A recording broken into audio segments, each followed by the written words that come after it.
አለይኩም ወራህመቱላሂ ወበረካቱ። ውድና የተከበራችሁ ውድ ቤተሰቦቼ እንዴት ናችሁልኝ? እኔ ጋር ሁሉ ሰላም አልሐምዱሊላህ። እንደምታዩት በሪያኒ በዚህ መልኩ ሰርቼ ጨርሸዋለሁ። መጨረሻውን ቪዲዮውን አይታችሁ ሀሳብ አስተያየታችሁን አስቀምጡልኝ። ይሄን ይመስላል።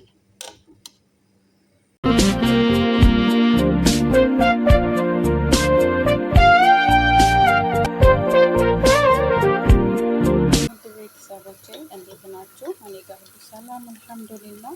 እና እንደምታዩት እዚህ ጋር ሽንኩርት በረዣዥሙ ከትፌ በዚህ መልኩ በድስት ላይ ነው የሚጠብሰው ማለት ነው። እና ዘይቱ ለሁለት ጊዜ እንድጠቀመው ሽንኩርቱ በጠበስኩበት የምጠቀመውን ግብአት እዚህ ላይ እንድጨምር ወይም ደግሞ ሁለት እቃ እንዳልጠቀም ፈልጌ ነው ማለት ነው። እና ሽንኩርት በዚህ መልኩ ቡኒ እስኪሆንልኝ ድረስ ጠብቃለሁ ማለት ነው። አብራችሁ ሆኖ የሚሰራው ብርያኒ ረቢያን ነው ማለት ነው። እና አብራችሁ ሆኖ እንደምታዩት በዚህ መልኩ ቆንጆ ወርቃማ ከለር ይዞልኛል ማለት ነው። ቡኒ በደንብ የሚያምር ሆኖልኛል እና አወጣዋለሁኝ ማለት ነው። አብራችሁ ሆኖ እንደምታዩት ሮቢያን በዚህ መልኩ አጥቤ እንደዚህ በማንጠፊያ እንደዚህ አድርጌዋለሁኝ። ውሃው እያጠነፈፍኩት ነው እና ትንሽ ያው ዘይት ላይ ስለምጨምረው እንደምትመለከቱት እዚህ ጋር ድስቱ ላይ ጨምሬዋለሁኝ። ያው ሽንኩርቱን በጠበስኩበት ዘይት እዚህ ጋር ጨምሬዋለሁኝ ማለት ነው። እና ትንሽ የምጠቀመው በዛ ያለ ነው እንደምታዩት፣ ግን በኋላ ሲበስል መጠኑ በጣም ያንሳል ማለት ነው። እና አጥቤዋለሁ። ከለሩ ደግሞ ቢጫ የሆነው በእርድ አጥቤዋለሁ። አሳም ይሁን እንደዚህ አይነት አንዳንድ እንትኖች ስናጥብ በእርድ ሲሆን ሽታውን ቶሎ የመልቀቅ እንትን አለው ማለት ነው። እና በእርድ አጥቤ በዚህ መልኩ አዘጋጅቼው ነው ያው ለመስራት የተዘጋጀው ማለት ነው። እንደምታዩት አብራችን ሆኑ። ቀጣይ ግብአቶች ስጨምር ማሳያችሁ የሆነ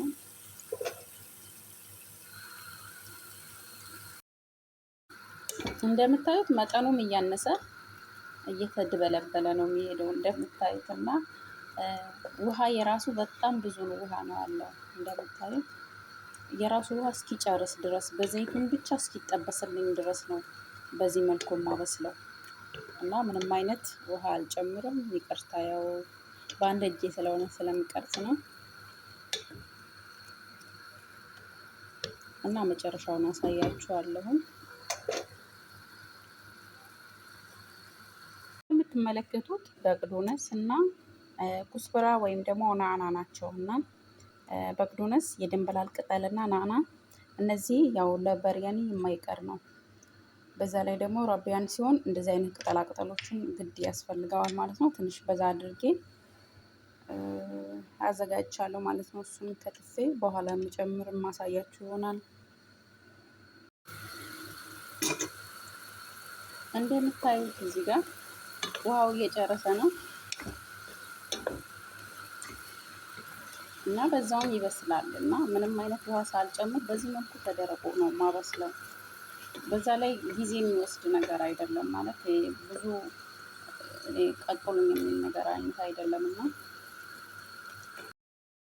እዚህ ጋር ሩዝ ለመቀቀል ያዘጋጀኋቸው ቅመሞች ናቸው። እዚህ ጋር ቁርንፍድ፣ እዚህ ጋር ጨው አለ፣ እዚህ ጋር ደግሞ ቁርንፍድ አለ፣ እዚህ ጋር ሄል እና ቆንዶ በርበሬ እንትን ወረቀት ለጋር ወይም ደግሞ የላውሮ ቅጠል ማለት ነው።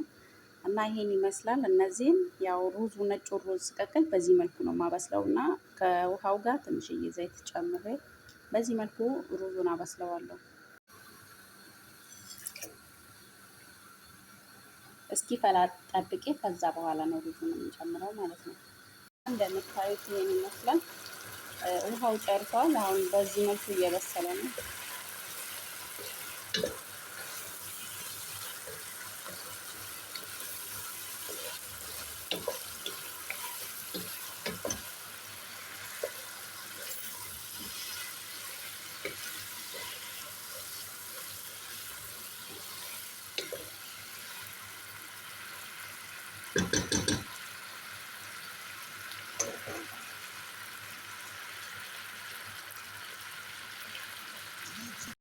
ተመልካቾቼ እዚህ ጋር እንደምታዩት ጨው አለ።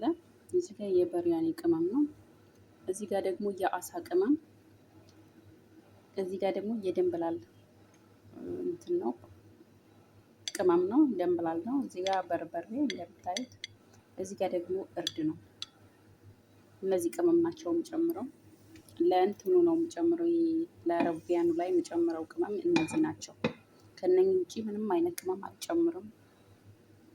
እዚህ ጋር ቅድም ያሳየኋችሁ ቅመሞችን ጨምሬያለሁ። ከዛ ጥንጥዬ ነጭ ሽንኩርትና ዝንጅብል የተፈጫል ጨመርኩኝ። ያው ረስቼ ስለነበረ ነው ለመቅረጽ እና በዚህ መልኩ ያው በጣም ደርቋል።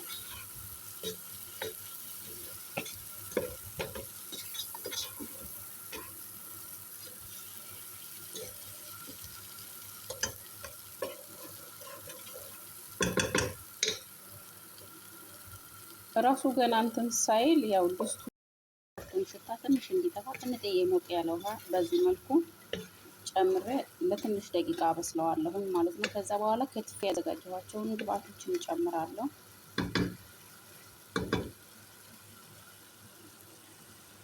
እና ሽንኩርቱንም ማለት ነው ቅድም የጠበሱትን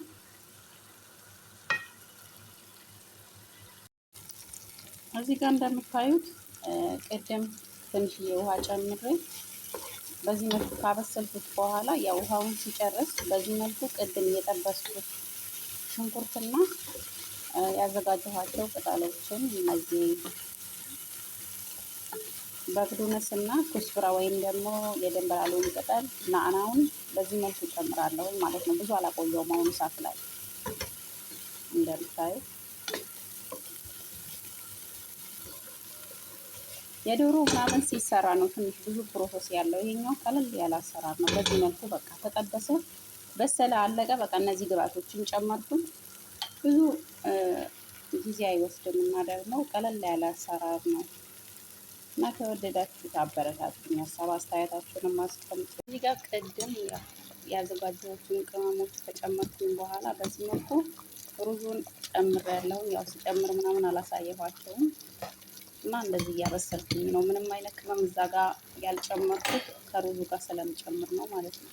ተመልካቾቼ በዚህ መልኩ ሩዙ ካጠነፈፍኩኝ በኋላ ከድስቱ ከስር በኩል ትንሽዬ ሩዝ አድርጌ ከዛ በኋላ የሰራሁትን ሩቢያን ከላይ ጨመርኩት ማለት ነው። ከዛ በኋላ ሩዙን እንዳለ በድስቱ ላይ ጨመርኩኝ። አሁን ደግሞ እና እንደዚህ ቅጠሎቹን እና ሽንኩርቱን የጠበስኩት ከላይ ትንሽ መጀመሪያ ያስቀረሁት ነበረኝና ከዛ እነሱን ጭምር አደረግኩኝ። ከዛ በኋላ እንደዚህ በሩዝ ከድነዋለሁ ማለት ነው እንደምታዩት እና ለትንሽ ለአንድ 5-10 ደቂቃ የሚሆን በጣም እሳቱ በጣም ቀንሼ እጥደዋለሁኝ። ከለር የምግብ ከለር አድርጌ ማለት ነው። ይሄን ይመስላል እንግዲህ ወደ ቤተሰቦቼ እንደምታዩት ከ10 ደቂቃ በእሳት ከጣድኩት በኋላ በዚህ መልኩ እንደምታዩት በጣም ቆንጆ በሪያን ሆነልኝ ማለት ነው። እንደምታዩት እና ያልተያያዘ በዚህ መልኩ ቆንጆ ሆኗል እና ይህን ይመስላል መጨረሻው። ከወደዳችሁ አበረታቱኝ። ሀሳብ አስተያየታችሁንም አስቀምጡልኝ። መጨረሻውን ይሄን ይመስላል።